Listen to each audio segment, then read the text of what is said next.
This book was about 10 years in the making. Now, my name's Carl Rhodes, and I'm a professor of organisation studies in the School of Business and Economics. And the idea for the book emerged from a realization that so many of the movies that I went to, the television programs that I was watching, and the music I listened to were all about work, the very same thing that I was busy studying as a researcher.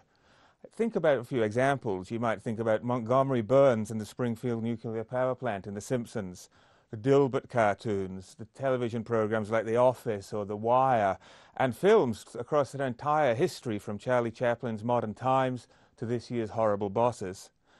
What I realized was that the popular culture that I was enjoying as entertainment was often a lot more realistic than many of the textbooks and the papers that I was reading from academic writers.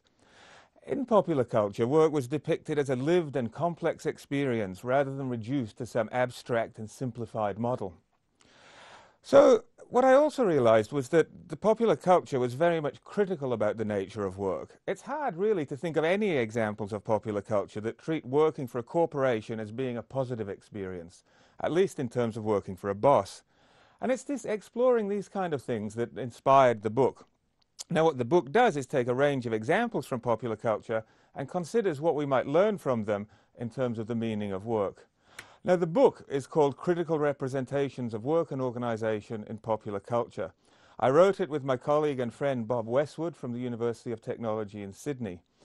And we examine popular culture very much as a compelling and critical arena where the complex and often contradictory relationships that people have with work are explored.